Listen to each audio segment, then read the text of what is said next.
Shalom. This is Bishop Nathaniel of Israel United in Christ. I want to start off by saying thank you to all of our Booster Club members for your many donations and much more, your prayers.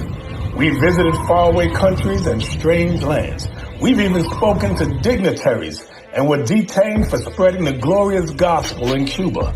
The truth is that the descendants of the 12 tribes of Israel were scattered throughout the world. Help us on our journey as we continue to raise up the nation of Israel. 12 tribes worldwide. Join or donate today. Shalom.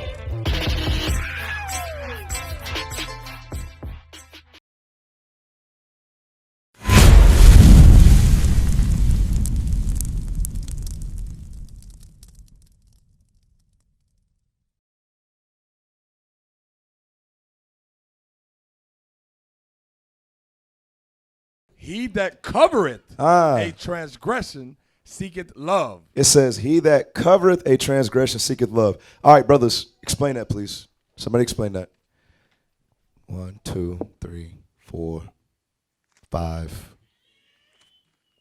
So 1, 2, 3, 4, 5 in the middle. Y'all don't know what that's talking about? Thomas, Joshua, Simon. What's your name again, bro?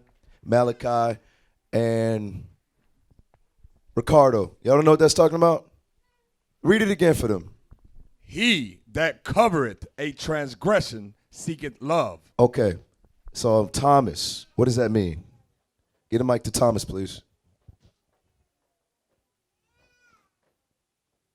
Shalom, leadership. Shalom. It's going into trying to find favor with friends or people you work with or co-workers of that sort. Give me an example. Where someone may say that it's so. Let me see. Let me read it again. Read it for him. The book of Proverbs, chapter 17 and verse 9. Mm-hmm. He that covereth a transgression seeketh love. Okay, like someone who's may break the law, like not keeping the Sabbath or eating pork or something like that, and we agree that it's okay to do those things. Why? Why would you agree with that? Because we're trying to find favor with that friend or trying to move up in a position or just get some kind of reward from that person. Very good. Very good. See? Participation. You got it right. All praises. All right. Read it again from the top all the way through. Proverbs 17 and verse 9. He that covereth a transgression seeketh love, but he that repeateth a matter separateth very friends. All right. It says, but he that repeateth a matter separateth very friends. What's that talking about? Eliezer. Shalom, leadership. Shalom. So this half of the precept is going into like that one counsel of 1,000. Like you got a brother or sister you trust that it's not transgression you're revealing to them, but it's like things that you may have, things that you battle with or you're going through throughout your life, and that person like brings about those secrets. Give me an example. So let me try to think.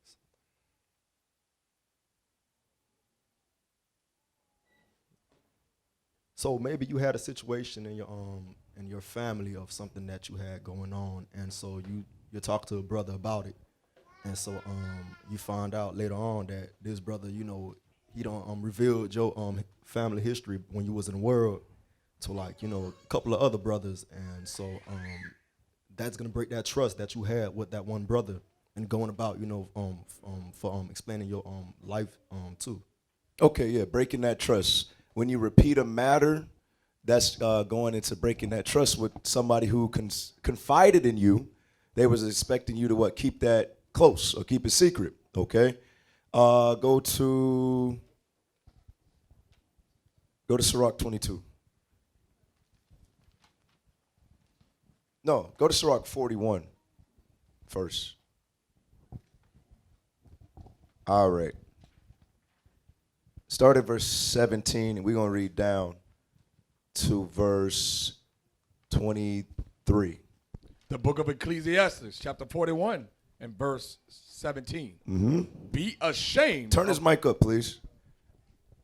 All right, read that. Be ashamed of whoredom. Come on. Before father and mother, and of a lie before a prince and a mighty man. All right, the scripture says, be ashamed of the things that it's listed. It says, of whoredom before father and mother, and of a lie before a prince and a mighty man. Come on. Of an offense before a judge and ruler, of iniquity before a congregation and people, Read. of unjust dealing before thy partner and friend. All right, so it's telling you things that you should be ashamed of, things that we should not do. So, for example, it's not okay to be found pregnant in your father's house. That's going into an example of being ashamed of that whoredom, okay?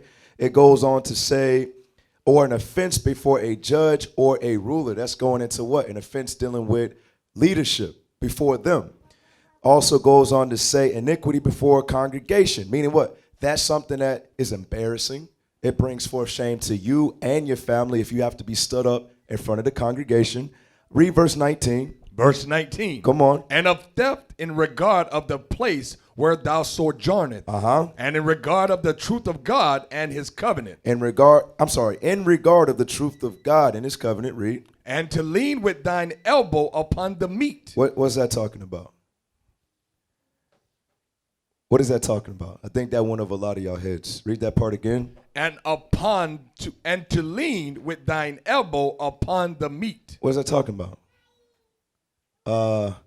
Othniel.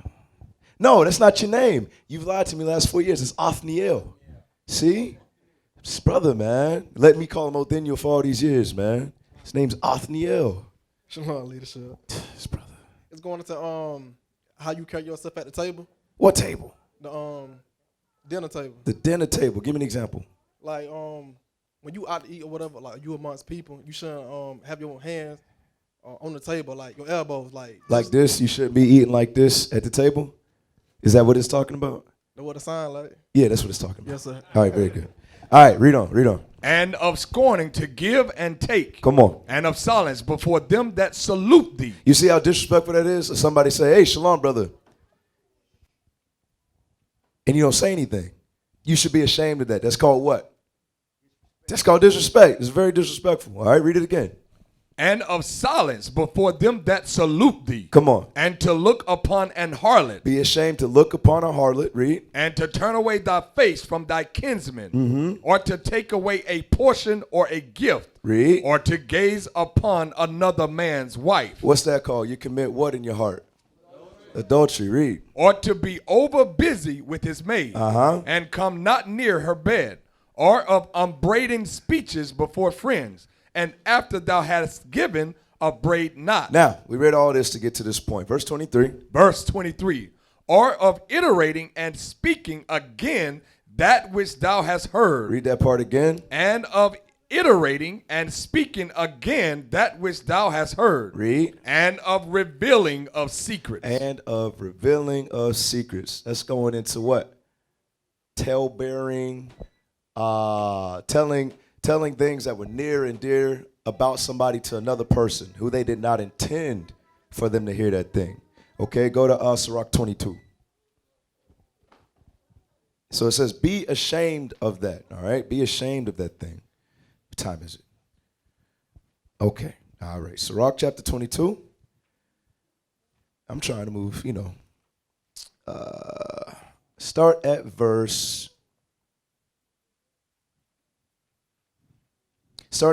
20.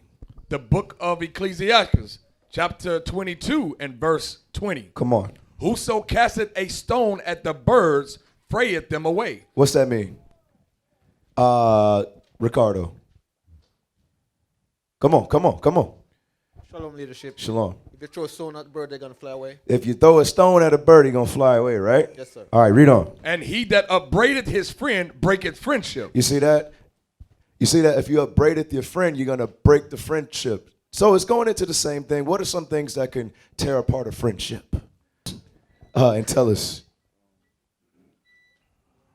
Shalom, leadership. Like it was spoken earlier, telling secrets of a friend that he doesn't want anybody else to say. Tell him about. Exactly. Very good. Read on. It's going to say that. Verse 21. Though thou drewest a sword at thy friend, yet despair not, for there may be a returning to favor. Come on. If thou hast opened thy mouth against thy friend, fear not, for there may be a reconciliation. There's a chance that y'all could work things out with each other. Read. Except for upbraiding or pride or disclosing of secrets or a treacherous wound. For these things every friend will depart. Every friend will depart. So sometimes, let's go into upbraiding, like we have a dispute or an argument. Sometimes if we're not prideful, we could do what? We could talk it out and we can overcome that. But there's certain things, like I tell brothers all the time, sometimes you actually have to realize certain actions you're going to have to live with for the rest of your life. Sometimes you can offend people so bad that they'll forgive you, but they ain't never going to deal with you the same way ever again. This is what? An example of what not to do. I know many of y'all, some of y'all live together, some sisters as well.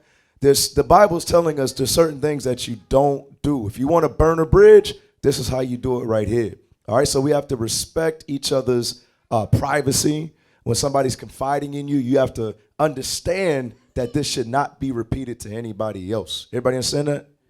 All right, very good. We used to scream black power while heroin was pushed.